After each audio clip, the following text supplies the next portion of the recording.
Working as an FBI special agent was my dream job. My whistleblowing was apolitical and in the spirit of upholding my oath. Nonetheless, the FBI cynically elected to close ranks and attack the messenger. The FBI will crush you. This government will crush you and your family if you try to expose the truth about things that they are doing that are wrong. We are all examples of that. Joining us now are Steve Friend and Garrett O'Boyle. Thanks for joining us, fellas. FBI whistleblowers Steve Friend and Garrett O'Boyle both join us now. Gentlemen, so glad to have you on the program. Thank you for your testimony. We need more folks like you, and I'm sure more people going to be from your background are going to be giving you guys more intel as you're sharing that with the rest of us. We can kind of see that this is becoming normal for them to be held accountable, because I think especially an institution that we pay their salaries, they need to be held accountable. I think a lot of people do share our beliefs and convictions. I think they just aren't at the point that Steve and I and others have gotten to. They're too afraid. Thank you so much for being a guest here on PBD Podcast. Thanks for having us. How big is that bloody flag that Steve's got? It's the stone wall of his house. Lots of love, guys. Thanks very much for joining us. Steve Friend, Garrett O'Boyle. Thank you for being with us this morning. More importantly, thank you for speaking out. We appreciate it.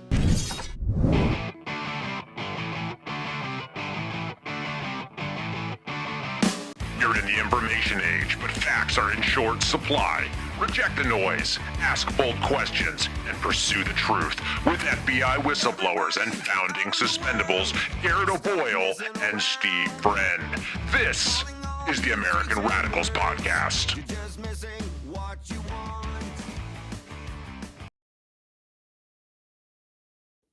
It is the American Radicals Podcast. On a Tuesday, it's a brand new week, coming to you live on rumble.com/amradpod, as we do every Tuesday, Thursday, Saturday at 10:30 Eastern Time. Grateful to have you along with us. If you haven't already, give us a nice thumbs up. You want to follow that channel, that'd be great. If you want to tell a friend or three, we'd appreciate it. Subscribe to the audio format of the podcast on iTunes and Spotify and iHeart, any of those audio formats. Also, we greatly appreciate that, as well as we are endeavoring to radicalize as many Americans as possible here on the American Radicals Podcast. So it's a brand new week. It's a Tuesday. We're going to be doing a look at the soul, an autopsy of the soul, because the Human Roomba, no longer president of the United States, Joe Biden, had some revelations. He has a cancer diagnosis, so maybe the autopsy on his campaign and political prospects might evolve rather quickly into an autopsy of the Roomba himself. But there's also been some revelations who have come out beyond his health conditions about where his mental state was, because the media covered for him and then said everything was awesome. And then we all saw him stand on a debate stage and crap the bed. So we had to quickly change that over. And now there's a new book that's come out and with some details, which we're going to get into and reveal. There's some excerpts from that. We also have to do a side-by-side comparison between the Human Roomba and the current occupant of the White House. So Donald Trump, president, part due here, number 47. He's now getting more federal workers to leave the workforce, and WAPO, because democracy dies in darkness, is very upset about it. And they also have the moves to make it harder to go to federal prison. Is it a jailbreak? We want to have a law and order society, but I think this is actually a good move. And finally, the State Department, it was revealed under the Joe Biden administration, referred one of their workers over to the Department of Justice because he was a Christian. So a lot to get to today. Excited to get to all of it. But before we do that, let's thank the show sponsor for today, which is the OG sponsor of the show, and that's the True Earth Pharmacy. TrueEarth.co is where you go online, guys. TrueEarth.co.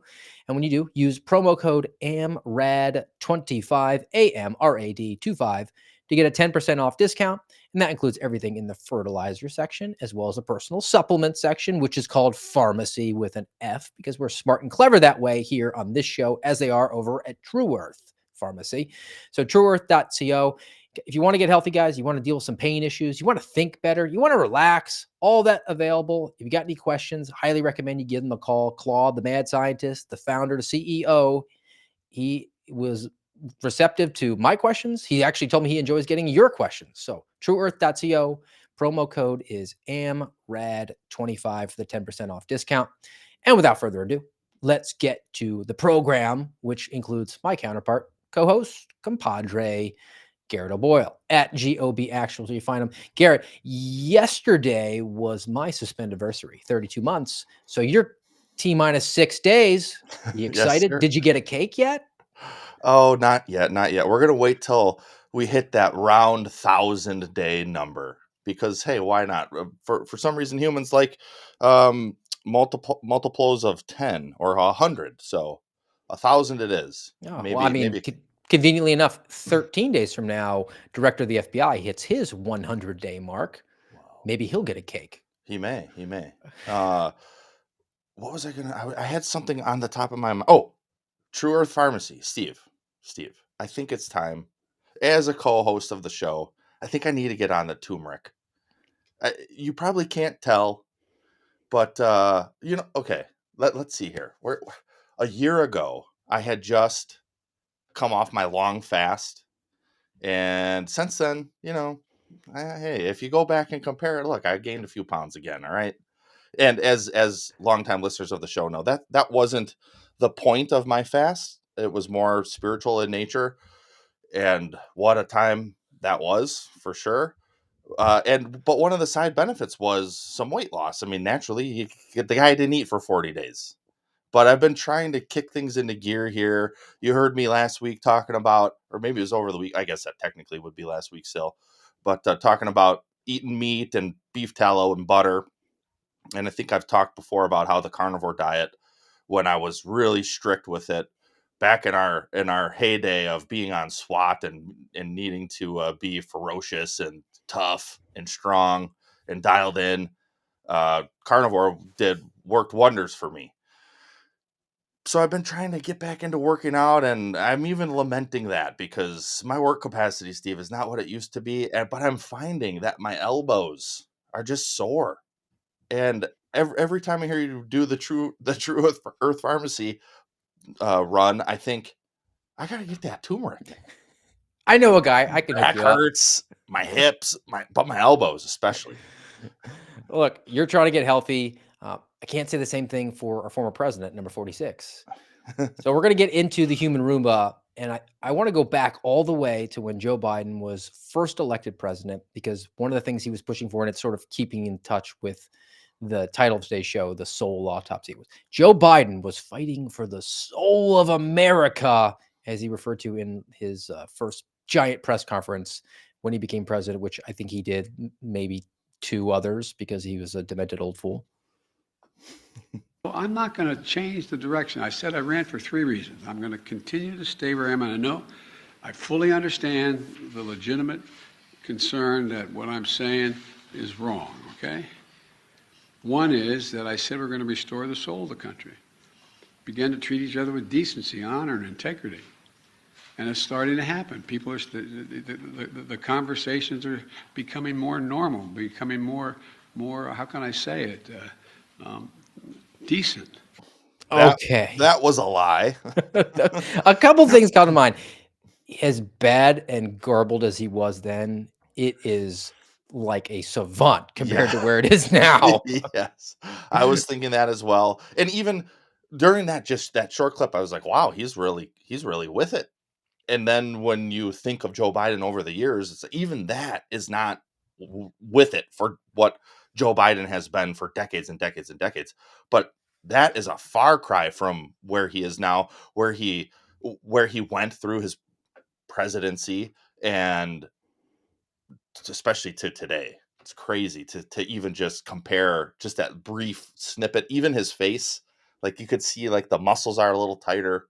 And I know some of that comes with aging, but his brain is just mush. Well, if you watched or consumed cable news or listened to the politicians, he was like with it, right? He was riding a unicycle, juggling knives backstage. Nobody could keep up with old Joe. And I mean, very, very old Joe. Here's just a little mashup. Start your tape right now, because I'm about to tell you the truth. And F you if you can't handle the truth. This version of Biden is the best Biden ever. She knows so long as she was 9. In fact, I think he's better than he's ever been. President Biden has a photographic memory. His understanding and mastery of a complicated geopolitical situation, remarkable. He is sharp, intensely probing, and detail-oriented and focused. Jackie, are you here? Where's Jackie? I didn't think she was going to be here. Jackie's They're dead. sitting, 2 feet from him across the table, and he was, intense. Have trouble walking sometimes? Yeah, so did FDR. He wanted GD war. But he's totally focused. He's very sharp. They say he's sharp in meetings and so on. Very lucid, very well informed. Biden is stately, and he comes with gravitas. There hasn't been, as far as I know, a single claim that Biden made a mistake. Oh, Steve. Tell that to the parents of the fallen at Abbygate. I was laughing, Steve. Sorry, had to I had to bring you back down. You need the same uppers that they gave old Joe out there when he gave his address to the press conference. Look, we could do this all day. I mean, that's a 1-minute clip, and there's mashups that could go for hours upon hours. Yeah, you played a third of that video. So there's 2 more minutes of just that video. But what really stands out to me, one, of course, our dear friend Dan Goldman, serving himself up on a platter again to show us the liar and fool that he is. But Joe Scarborough, F you if you can't handle the truth. Believe these people. Believe them when they tell you who they are, okay? They hate you. They think you are stupid. They think you're incompetent. They think you aren't worth the truth. But then they're going to tell you, well, F you if you can't handle the truth, but I'm going to just lie to you up and down about the actual truth. Yeah. These people knew. They all knew. Because anybody with eyes to see and ears to hear freaking knew. Because we saw it on display for 4 years. We saw the decline. And the decline, I think, coincided quite nicely with the way that the administration conducted itself. And we'll get to examples later on, because there wasn't, for lack of a better term, a strong man who was at the helm position of leadership, the chief executive, the commander in chief, to hold back the barbarian hordes that are the communists, the street communists that infiltrated the administration. There was nobody there saying, hey, guys, I agree with you, but we kind of got to manage this decline a little bit more. It's a long march through the institutions. Instead, there wasn't a presence there. So they just ran rampant, which is why the conversations were not very polite during the Joe Biden administration. But Joe Biden. Guess what, by the way? So we have a couple revelations that come out. We'll get to the book in a second.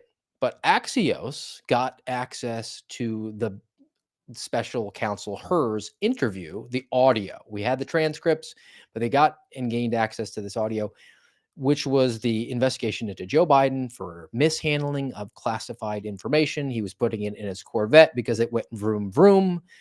And I have a clip from that so you can just see where he is at. And I think it kind of comports nicely with what we're talking about. We're like, this guy completely fell off. But then I also have an alternative stance from Miranda Devine, who's a highly intellectual lady and a friend of the Suspendable. So let's get into this. We'll play this one. Here's the audio of Joe Biden remarking about having the classified information where he can't remember where his favorite son, Beau, died.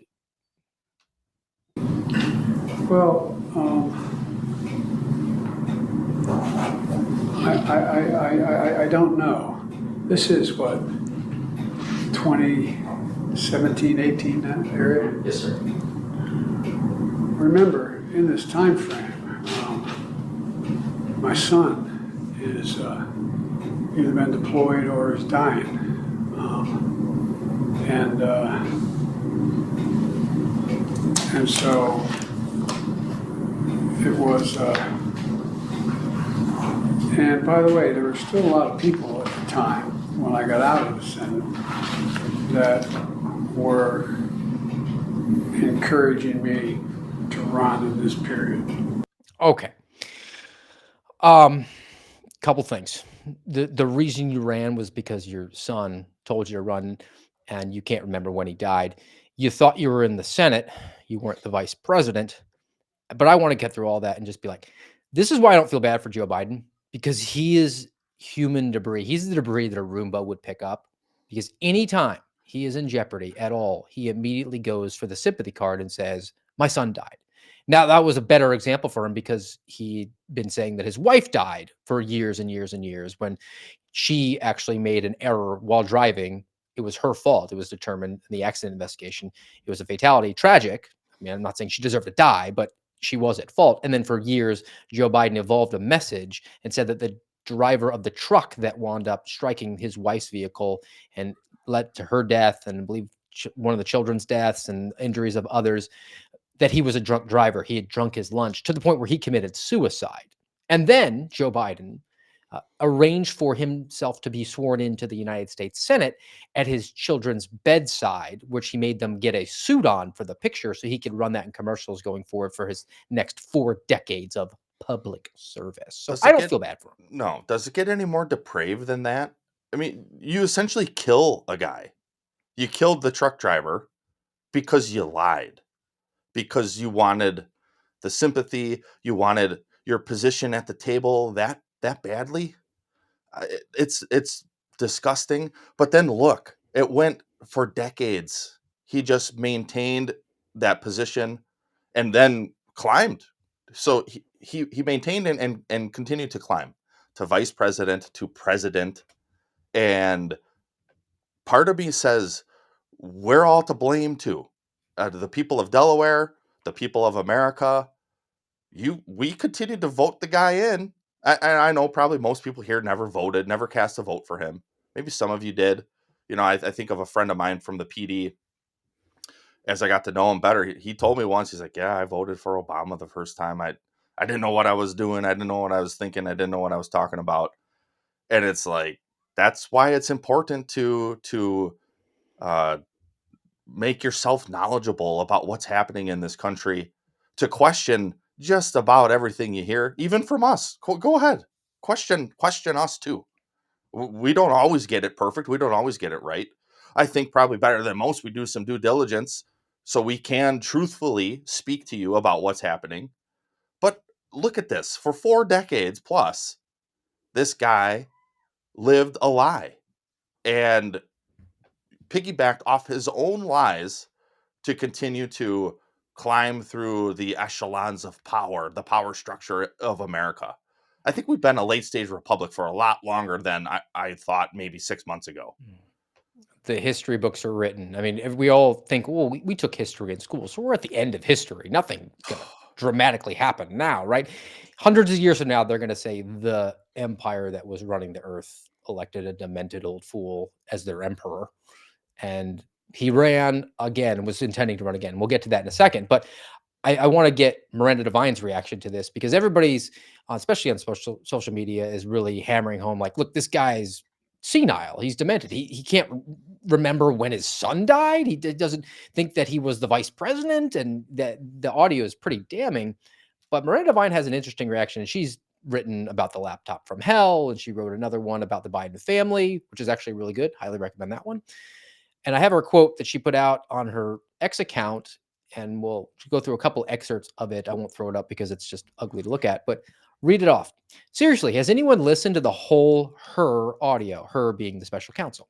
The establishment takeout is that this is just about Joe Biden having pudding for brains, and it's lazy, and it misses the deeper point, which is that the prosecutors had him cold on possessing classified documents that he had no right to keep. That was actually what he was being interrogated about. Biden lies and dissembles and filibusters, goes vague and mumbly at all the crucial points. It's her contention that he's actually putting that on purposely. I don't know. Yes, no. Maybe he's just always that way. But this is what Miranda thinks. It is vintage Biden. Nasty, smarmy, self-aggrandizing. The bottom line is he absurdly lies throughout. He denies having kept classified material for his personal use. It is not something he would ever do because he's so upright and honorable. And then she finishes with, so the prosecutors had this dilemma. Do they charge the sitting president and label him a pathological liar, causing a massive scandal and a constitutional crisis? Or did they use his age and mental fog as an excuse to not charge him? Pretty clear what the easier path was in that regard. Right. Right. And again, I think that really reveals the game. It's I wish it wasn't a game. but they play games with people. They play games with you. They play games with people's lives, and they don't give one rip about the truth, about justice, about fairness, about equity, about equality. They use all those things as buzzwords, but they don't actually care. They just want the machine to keep going and to keep gaining more power. And Biden was a useful tool for them.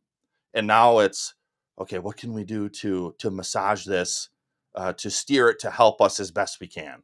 And it's people jumping on Jake Tapper to help him sell books. And now it's more sympathy for Joe Biden because he's got the big C. Okay, whatever. He definitely has the big C, but he also has a lot of hubris, which is why he went on The View and said he thinks he could have won the election. So let's get into some electoral politics angles with the Human Roomba. Well, Mr. President, you had previously said that you thought that you would have won. Since then, Donald Trump won all the battleground states and made inroads with almost every major demographic, from working class voters to Hispanic men to black men. Knowing what you know now, do you think you would have beat him? Yeah, he still got 7 million fewer votes. Yes. There you go. Okay. A lot of people didn't show up. Number one. Number two, they're very close in those toss-up states. It was it wasn't a slam dunk, and so look, every time I've been on the show, which I've been fortunate to be on more than once. Thanks for having me. Is that we talk? You guys don't focus on as much, and I think it's good on polling numbers. But let me put it this way: he's had the worst 100 days any president's ever had. Yeah, that's a fact.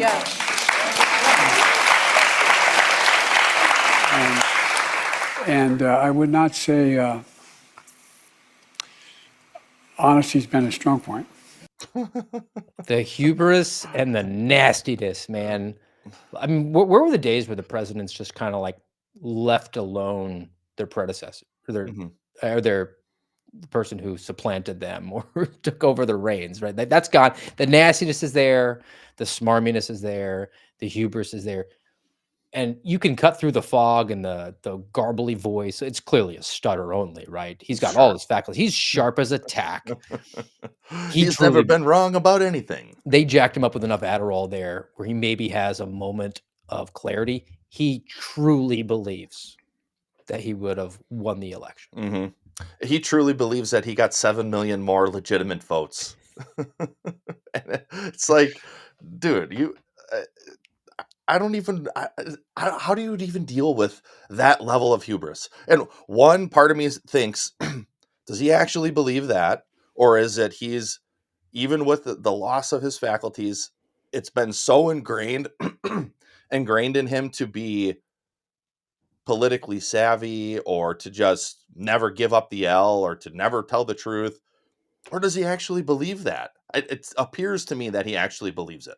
And I don't know, man. If you did an autopsy of Joe Biden, which might be coming soon, but you're able to do an autopsy of his soul, you would not recognize it compared to just about anyone. No, that his soul is going to be filled with far more cancerous rot than his physical body ever could possibly be. So let's get to this article that was written that I found in The Atlantic. It's a run-up of this big bombshell book that's coming out. So we have the revelations of the audio for the special counsel interview with Joe Biden. And we have this new Jake Tapper book, Jake Tapper, who went on national news and said, he's sharp as a tack. And how dare you say that? Who's now writing that maybe it wasn't so.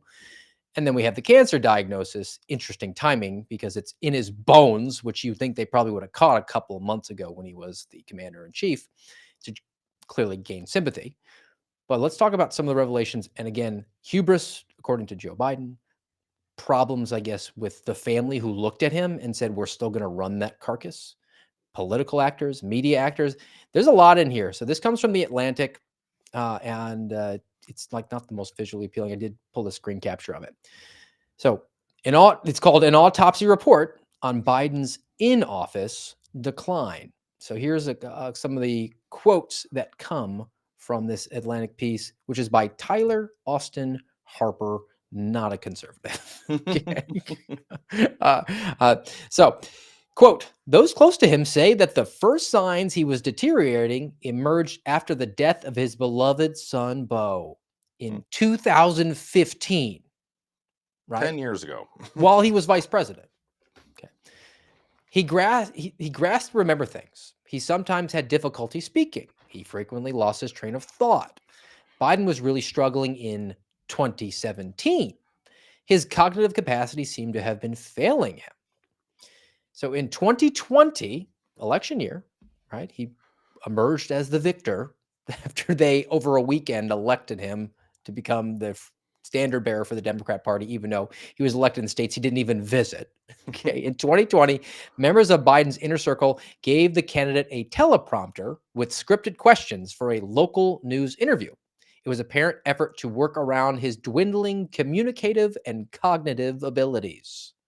The book's most astounding unreported story from Biden's 2020 campaign concerns his staff's attempts to create videos of the candidate speaking with voters over Zoom, because it was a Zoom election. And remember all the times that they would put, even during his administration, Joe Biden a video message, and there would be like 13 jump cuts in 24 seconds, because they took hours and hours and hours in order to get him to say the words. Here's some bullet points from this interaction between candidate Joe Biden and the supporters via Zoom, because he was in his basement. Biden would sit in a room with several monitors beaming the face of real Americans in front of him so that he could discuss issues of importance. The videos came back hours of footage. The special team was brought in and told to edit the videos down to make them airable, and they only had a few minutes of content that they could actually use from hours of content. Now, during the administration, cabinet meetings were, quote, terrible and at times uncomfortable, said a cabinet secretary. Okay. They were from the beginning. So from the very outset, guy didn't have it. In his first year, Biden met with House Democrats. And this is, first 100 days, he's got the momentum. This is when they got the Green New Deal passed, and they called it something else like the Inflation Reduction Act and the Build Back Better. Remember, that was the whole thing. Oh, yeah. Wanted the $1.2 trillion infrastructure package. Build Back Better. So he went to go meet with the House Democrats. After delivering remarks, one congressional member said they were incomprehensible, and he didn't even ask them to support the bill. Later, Pelosi asked him to come back and like, hey, you forgot the reason you came to talk to us. You can talk to us again, Mr. President. So he came to address the caucus. Yet again, Biden dithered and prattled. He did finish with a strong demand. His strong demand was, quote, that's all I got to say. Let's get this done. The only problem, the politicians weren't sure what he was asking them to get done, because he'd forgotten to tell them he wanted the package again of the $1.2 trillion. Thanks, a few Joe. more. Take it, Garrett. What's your reactions thus far? For me, the biggest thing is, as soon as you mentioned Build Back Better, it came rushing back like a lightning bolt. That was one of the globalist mechanisms during that time. It wasn't just Joe Biden saying Build Back Better. It was Janine Ardern in New Zealand and a bunch of other people, world leaders from different countries, all spouting that Build Back Better. I kind of forgot about that. And then, of course, Steve, because you mentioned his campaign. Do you remember when Joe Biden was campaigning, and I thought I had this up. Here we go. Open image. Look at this right here. Do you remember this? Boom. Look at that massive campaign. All those people attending. 6 feet apart in their circles. I think because, as with everything during COVID, we cannot even let Joe Biden's campaign die, because it was a lie. You can tell just by the amount of people who showed up.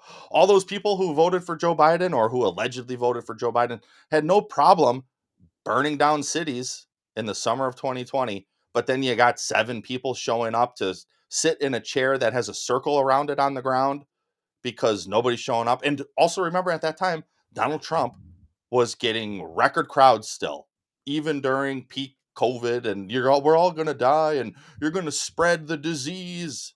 The It's all DNC did a Zoom convention And the Republicans had to move from Charlotte because North Carolina apparently is a communist bastion now, and they moved it to Florida real quick, and they did their convention there, right? Mm-hmm. All right. So this piece now, again, from The Atlantic, it's called An Autopsy Report on Biden's In-Office Decline. A couple more excerpts from it.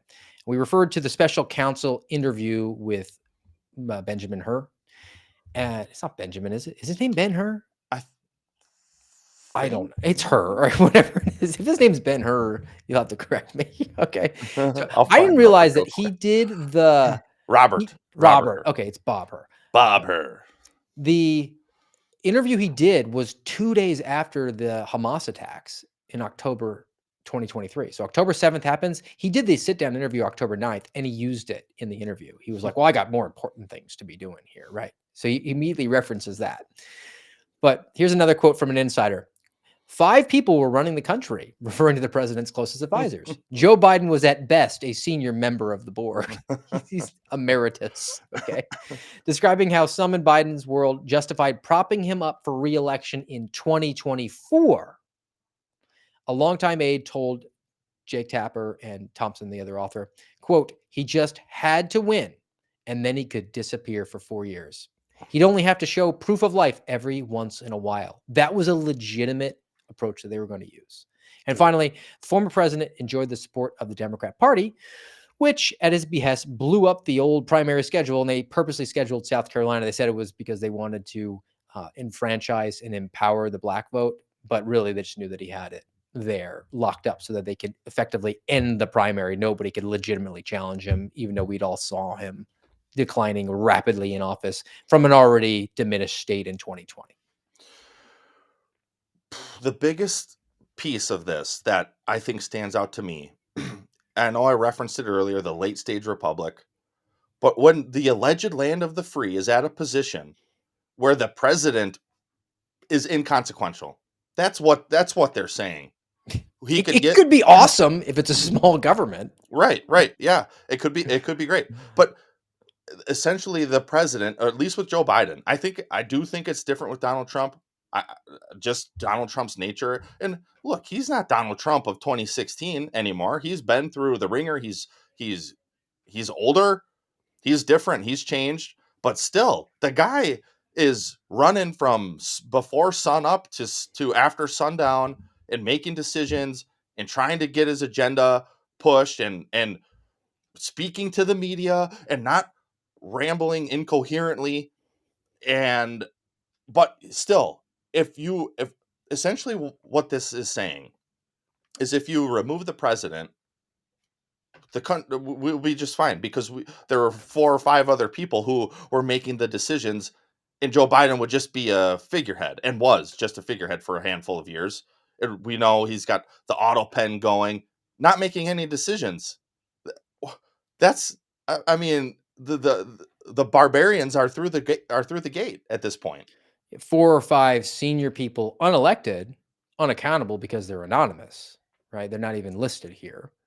Were in the position of chief executive for the entire country. And you want to have let's say, an energetic executive who's able to stand and stop the barbarians from coming across. But in this case, because Joe Biden was so diminished, they were able to get in anonymously and push through a lot of damage to the country. I've said before, I think that Joe Biden did more damage to the country than Barack Obama, which is significant because Barack Obama did a whole bunch of damage.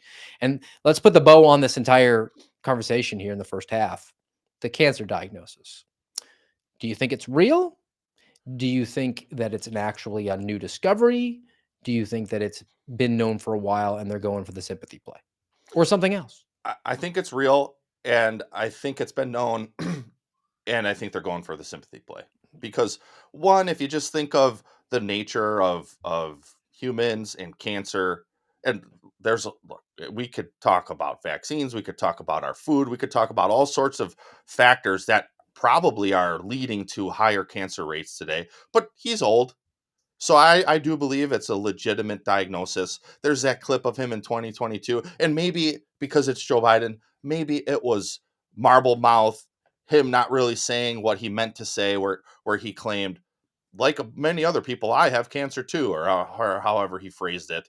And So I do think it's real. I don't know if they've known it that long, but now with this clip or the audio of the special counsel interview coming out and Jake Tapper's book. Jake Tapper. The guy was defending it. And that's why I think I agree with you. I think this is a sympathy play because you would think it would be really easy to just throw Joe Biden under the bus and back it over him, right? Just hang everything around him. Look, you were a weak leader. It's your fault. We're moving on. We need a generational change. But so many people are implicated. The Dan Goldmans are implicated. The Jake Tappers are implicated, so that they still have to defend this guy because the next derivative of it is they have to defend themselves. Right. This is no different than the Senate butchering Caesar because it's time for him to go and it's time for them to take over. The only difference here is they're trying to save their own skin on top of it. Well, I guess that's not even different. That's in part what the Senate was doing too. We don't want to lose our position of power.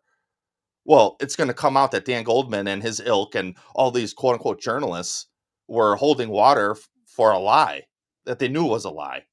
And so now they're going to try to play it into this sympathy card to be like, oh, I mean, even look at the right. All sorts of people over the weekend were, or maybe just on Sunday after, I forget what day this diagnosis came out, but all sorts of people on the right, including Donald Trump, are tweeting things like, oh, we're so sorry to hear about President Biden's diagnosis. We're praying for you. We're with you. So the sympathy card's already working. Do you think that people on the left, if Donald Trump was diagnosed with cancer, do you think people on the left would be saying, oh, we're so sorry to hear about this?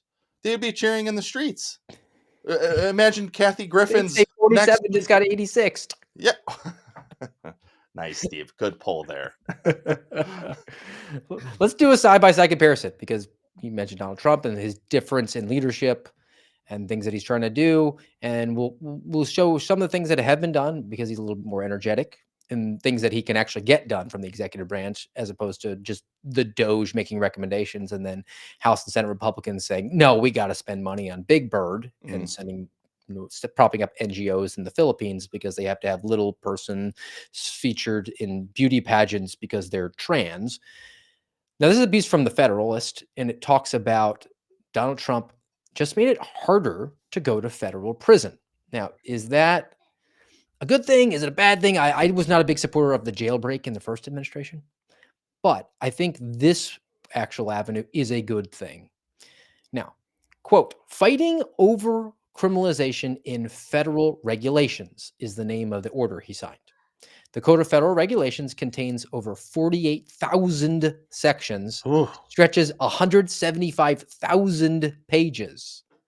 Many of these regulations, they're crimes. Their strict liability means that you don't have to have a guilty mental state, right? You don't have to have the mens rea. Ignorance of the regulation is not a defense. You're still guilty and you can be criminally charged. And it's a regulation with the force of law that hasn't made it through the legislative branch. So imposing a mens rea standard, which means you have to have a guilty mind, you had to know it, you had to purposely violate it, on federal prosecutions for regulatory offenses means the government will be expected to stop prosecuting people who didn't know they were doing something illegal, or people whose guilty mind, knowledge that they were doing something illegal, and actually had intent to do so. It has to be actually proved. It makes federal prosecutions harder, less likely, and probably less common. Is this a jailbreak, or is this actually an objectively good thing? 100% objectively good. We've talked about mens rea before. We've talked about actus reus before. It's criminology 101. It's criminal law 101. Guilty mind, guilty act. You need to have both to proceed with some type of prosecution, some type of sentence eventually, and it's the government's job to prove both. So, and think of the litany of regulations here. The next step needs to be to start slashing regulations, but 100% based on that information, this is a step in the right direction in an alleged land of the free. Oh, because the government has all these regulations that you don't know about, and you've quote unquote violated one of them. Now you're going to go to prison. You're going to go to the big house, federal penitentiary, because We showed that you did the guilty act, the actus reus, but we failed to prove that you had the guilty mind, the mens rea, because we said so, because we're the government and we get to decide. I mean, it's absurd that this didn't exist already. And that was something actually that came out of the Supreme Court that was good. They got rid of that doctrine that basically said you have these executive branches, these administrations that have their own court system, and they can adjudicate these violations of regulations that effectively have the force of law, and then make a referral over to DOJ, and then DOJ just has the file and they can bring charges if you're just politically inconvenient. Just what other kind of proof of concept have we had of that in the last few years? And we'll get to one of those in a minute, but I want to highlight something else because I referred to it in the opening from the Washington Post, because democracy dies in darkness. My second favorite part of AMRAD Pod, Steve, is whenever you reference WAPO. Trump's actions are pushing thousands of experts to flee government. Trust the experts, Garrett. Yes, Trust the experts. The plea to authority. Across the federal government, a push for early retirement and voluntary separation, like the fork, is fueling a voluntary exodus of experienced, knowledgeable staffers unlike anything in living memory. We're shrinking the personnel. Now, here are some of the places that the Washington Post decides to pull on the heartstrings of its reader base, which is pretty communist, so it probably works. But when I read through it, I'm going to challenge you to maintain a straight face. It will not happen. Okay. All right. The National Institute of Health. 6 directors left the NIH. The ones that said you had to stay home, stay safe, mask up to go into Costco, make sure you walk one way down those grocery aisles, and then shoot the gene juice in your arm. Otherwise, you wanted grandma to die. Federal Aviation Administration has some problems there with some crashes. A dozen top leaders left. Oh, a dozen. So we're up to 18 total. At Treasury Department, 200 experienced managers who help run the government's financial systems, which are broken. Those we're spending $7 trillion, and we need more managers. That's fine. Multiple employees described a deep brain drain throughout the Department of Housing and Urban Development, HUD, which we desperately need HUD, right? Oh, remember our deep dive a couple weeks ago into HUD? Come on, destroy HUD. Nearly all of the executive leadership for the Chief Information Officer retired or resigned. Which is what, like 7 people? For HUD. Okay. All right. Office of Public and Indian Housing, hitting me close in the feels here. Yeah. Okay. They oversee public housing and rental assistance programs nationwide on Indian reservations where they put them in government project housing. Okay. They lost its highest ranking civil servant, 2 deputy assistant secretaries, chief strategy officer, and multiple directors. The concern from the Washington Post is that these are high-level senior people. Not that they're older and they're eligible to retire anyway, but they have all that institutional knowledge about how they can give free housing to Indians so that they never want to prosper. Because if they leave the reservation and try to be a productive member of society, then they lose out on them benefits. Plus, if they're a woman, they get put on the missing indigenous persons list. The last one, the IRS. We definitely need to staff up the IRS, right? They've lost senior staff representing hundreds of years of government experience taking your money through theft. Steve. Democracy dies in darkness. I think it may already be dead. This is they're pleading for more government. Government me harder, daddy, is what they're saying here. And it's a handful of people. That's it. There's 38,000 people in the FBI alone. And we're talking about a couple hundred people total across these handful of agencies. Let's start getting rid of more of these agencies. They should all be going. The goal should be to have them all go the way of Department of Education, which, by the way, still exists. It's not been utterly destroyed like we've been hearing. Hopefully that's still in the works, but I won't hold my breath if it doesn't happen. Let me throw this back up there and reread the opening from this WAPO piece, okay? It's called Trump's actions are pushing thousands of experts to flee the government. Now, we've highlighted not thousands, but anyway, the comment is across the federal government, a push for early retirement and voluntary separation is fueling a voluntary exodus of experienced, knowledgeable staffers, unlike anything in living memory, which means it is damn good to be a government executive, isn't it? If Mhm. nobody's exited ever. Right. It just grows, and more positions just get created. Oh man. And I know part of the argument would be, well, we have more people today than we did in 1900. I don't care. We want less government in America. That's an astutely American principle, is less government, is to break the chains of tyranny. More government only adds more chains. Grover Cleveland, veto president, one of my favorites, a Democrat, by the way. How crazy is that? Yeah. Let's do a side-by-side comparison, though. Let's go back to the State Department under the Biden administration, where we had the Visigoths over the wall, and they were running rampant. Reporting from Headline USA, this is a lawsuit. This is a State Department officer. He was referred to the Department of Justice for investigation because of his pro-Christian views. This is a thing that happened inside your sainted government, which wants to hire thousands of middle-level managers. So here's some details. In the early days of COVID-19 pandemic, 5 years ago, State Department circulated a, quote, optional pledge in which signatories agreed to refrain from attending church. How many people, Garrett, do you think attend church regularly in the State Department? Is it kind of like a vegan giving up meat for Lent?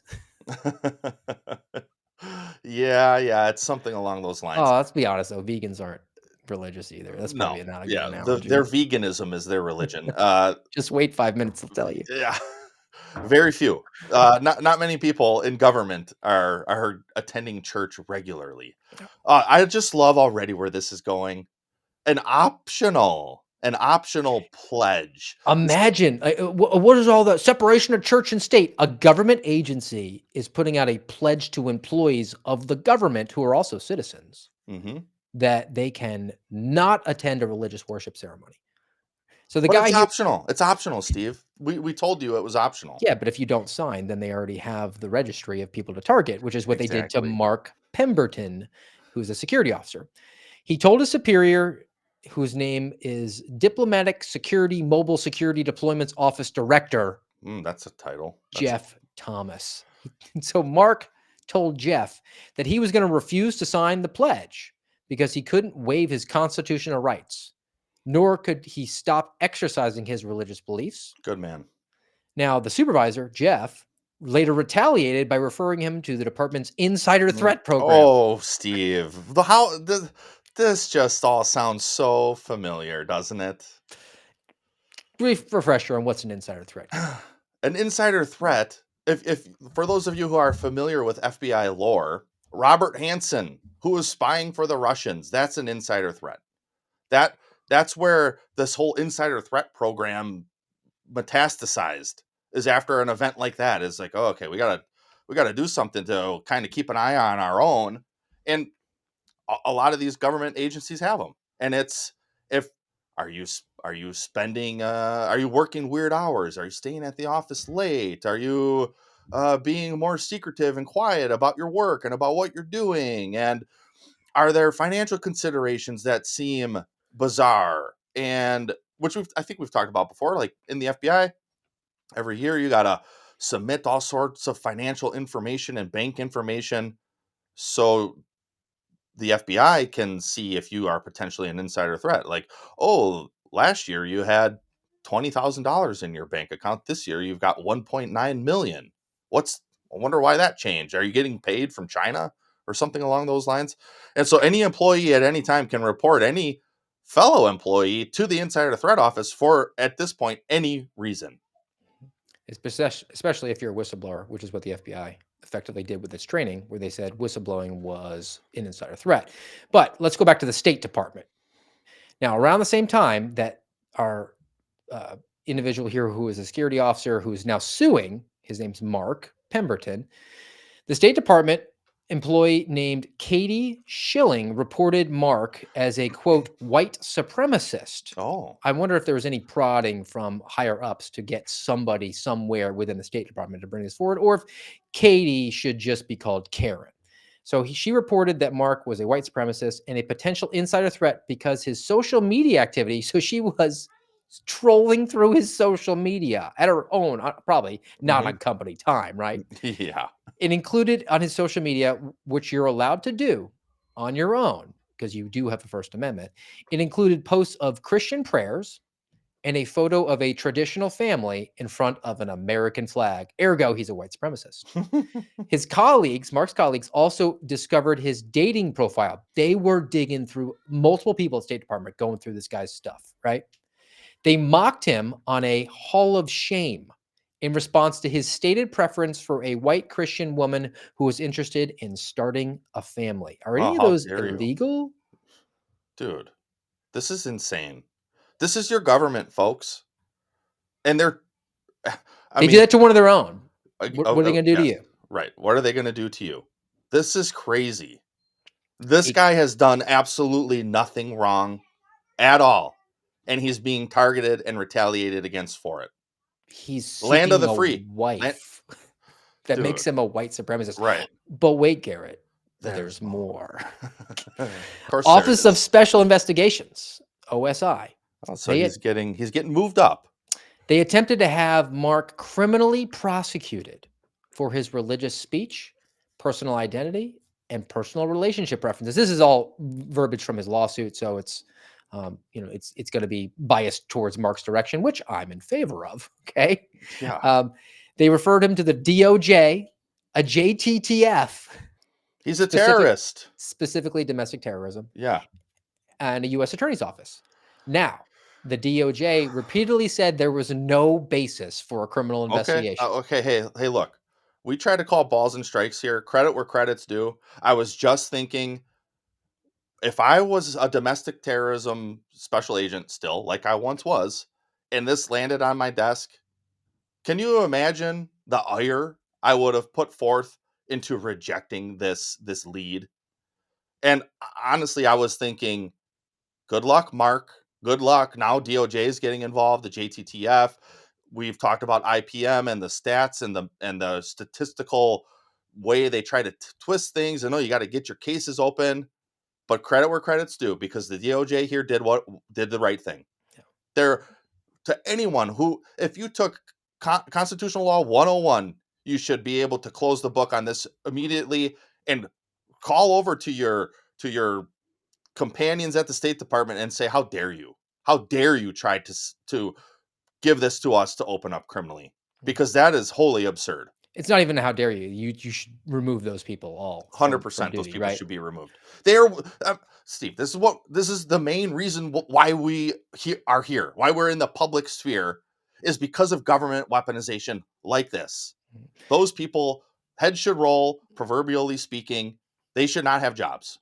Now, because the DOJ said no, did it stop then? Of course not. They got to get their pound of flesh. They got to justify assigning colleagues of Mark Pemberton to go and troll through his dating accounts, right?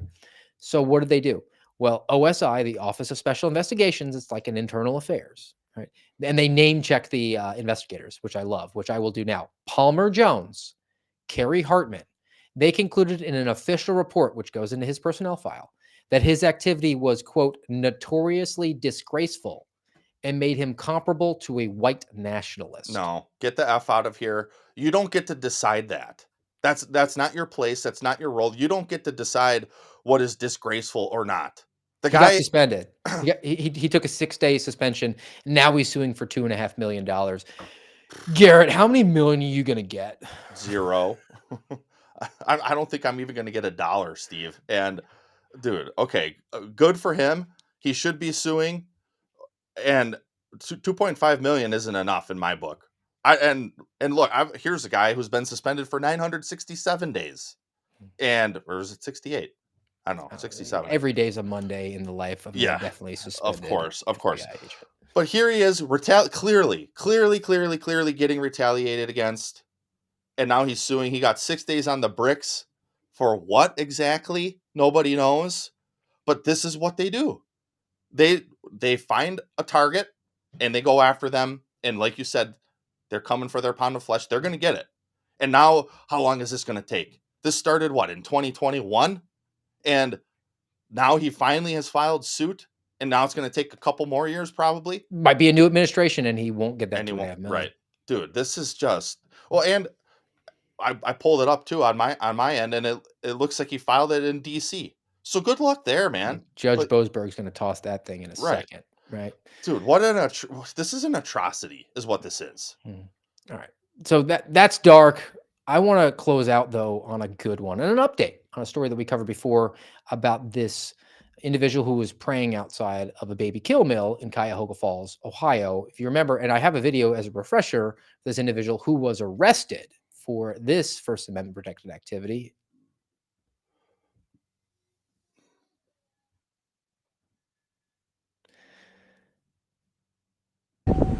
I want it for you, but I can't force you to take it. He won't force you to take it. But you will have to stand before a holy God one day and answer for it. I love you enough to tell you the truth. Jesus Christ came to save sinners like you. All right, sir. You're coming with us. Walk this way, please. Why? Not asking questions, sir. Well, this is my right to leave. Why? Okay.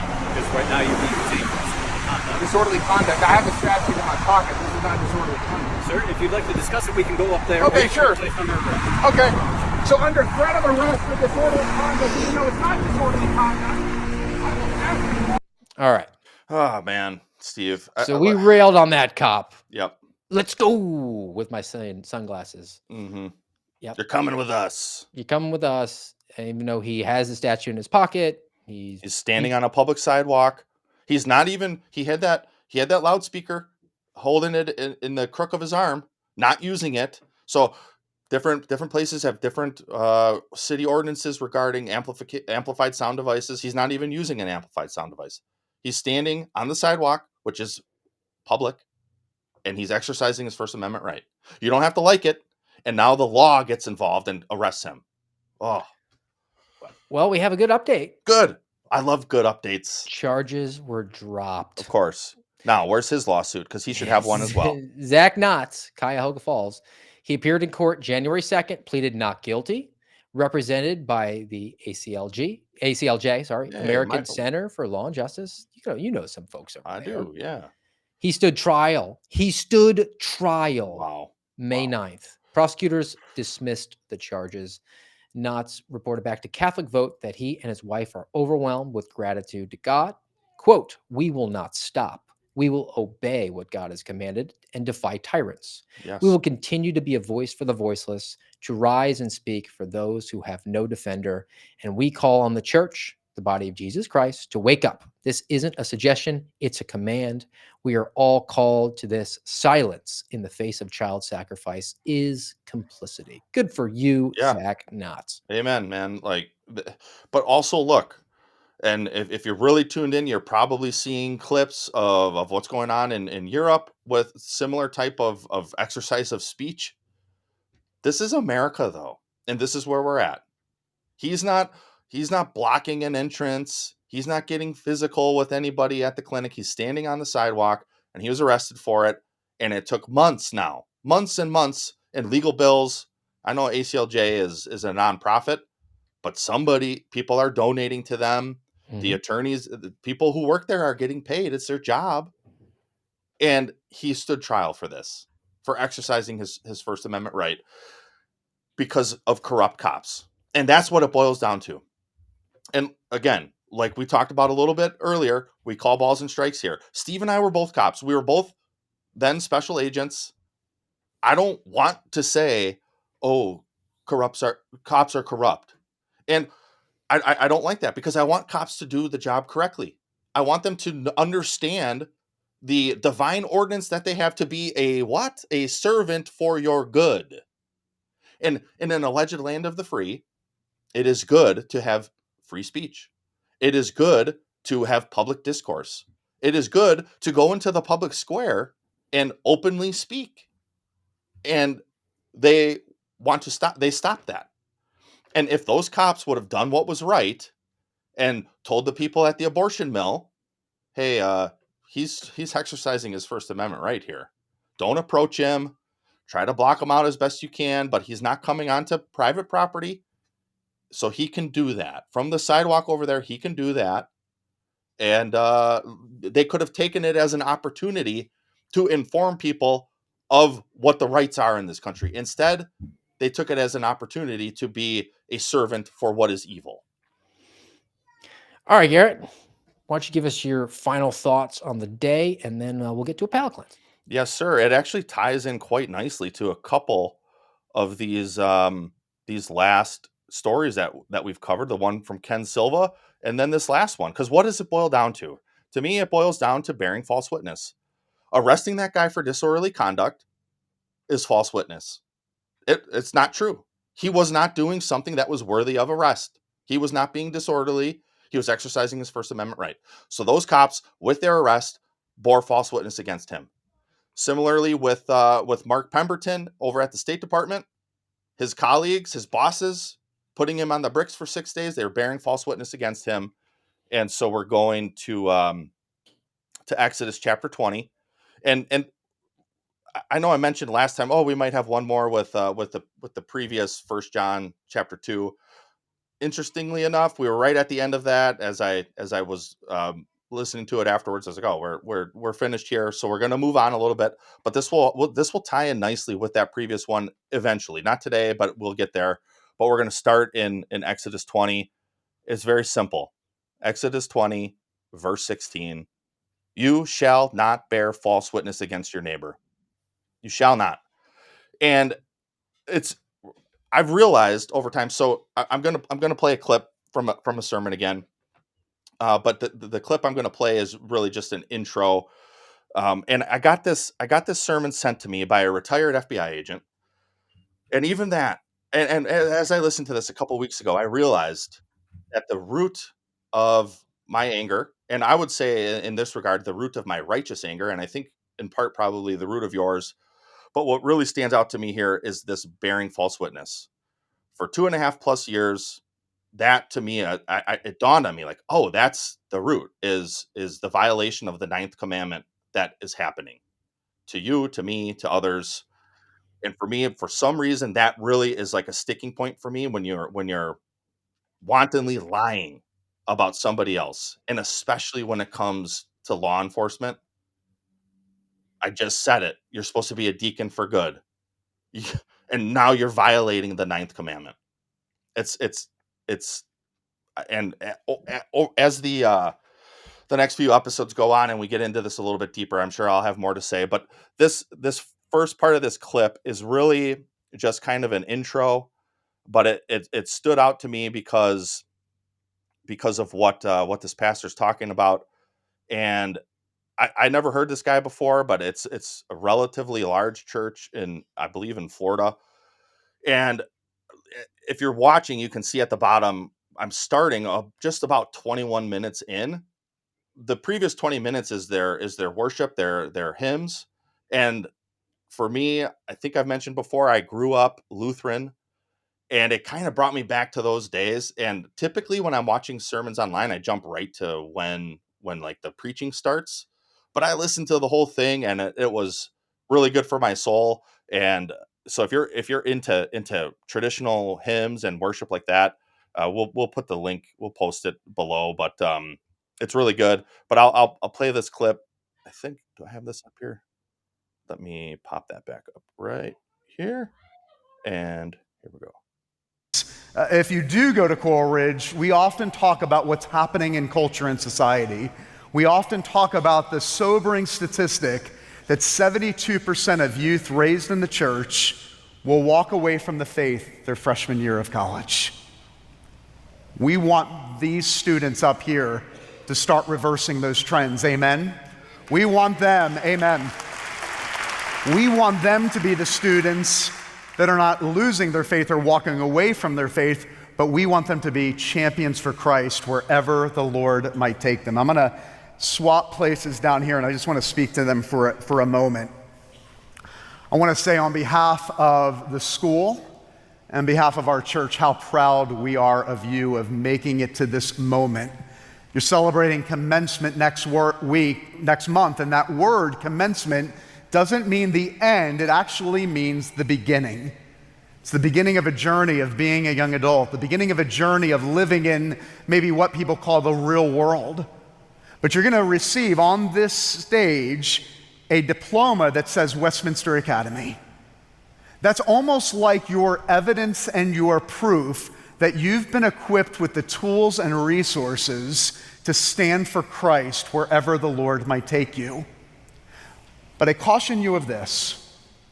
Our headmaster emeritus, Ken Wackus, after my senior year and after my commencement, came up to me and said, the diploma is one thing, your testimony is another, but it's all about how you live for Christ.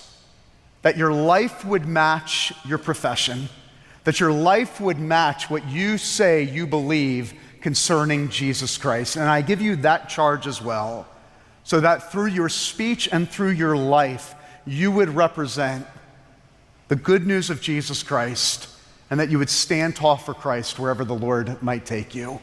We are proud of you, we love you, and we will be praying for you, because you're not the next generation, you're now part of the now generation that is going out in the world as the salt of the earth and the light of the world. And church, would you join me in praying, not just in this moment? I think it's important to start with this piece, because when I first saw it, when I first heard it, again, it was something that dawned on me. Oh yeah, I'm here for Christ. That is the epitome of my existence, is to live for Christ. And to see these young people up here who are being sent out into the world with that charge, and to see, just really for me, it was the age difference that stood out. And then I started thinking of my own kids who are years younger than the young people who were shown up there. It's not going to be easy to stand for Christ. Even in this country that is allegedly free, where it has been comfortable and easy to say you're a Christian, to claim you're a Christian, it's getting increasingly difficult to boldly stand for Christ. Just look at these last couple stories we mentioned, with the free speech happening at the murder mill, and same with the State Department Pemberton guy. Both referenced their faith, both retaliated against by the government for it. Now, it's not like they're in chains. It's not like, and quite frankly too, as we'll get into in the ensuing episodes, both had false witness borne against them. And it has me think of this verse in 2 Timothy as well, that says, for all who seek to live a godly life in Christ Jesus will be persecuted. We've had it very easy here. We've had it very easy in this country for a long time. It's getting increasingly difficult. And the reason I referenced the retired agent who sent this to me is because there are retired agents out there on social media who love to attack the suspendables, who love to bear false witness themselves against us. If you follow us, you've probably seen some of it. And they say all sorts of things about how, we're disreputable, or we're of ill repute, and all sorts of nonsense, all sorts of false witness. And you know what? If they decide and choose to live that way, so be it. And we will go forth with the truth, is really what it boils down to. All right. Well said, sir. And I'm going to send everybody off on a palate cleanse that is completely unrelated to everything. We're just testing how strong rubber bands are, and can they actually hold back a diesel truck. How many rubber bands does it take to hold back my truck? 1 rubber band. 10 rubber bands. 30 rubber bands. 60 rubber bands. 100 rubber bands. 200 rubber bands.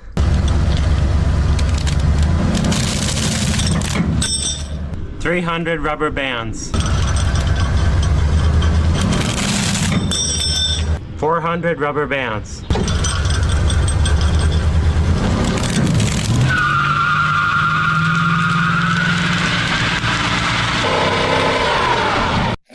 Wow. 400 rubber bands. That's quite the science experiment there. The more you know.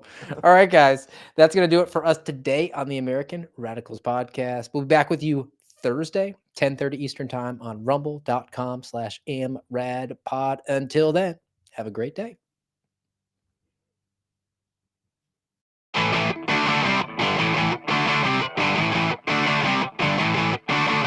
You've been listening to the voice of the Suspendables on the American Radicals podcast.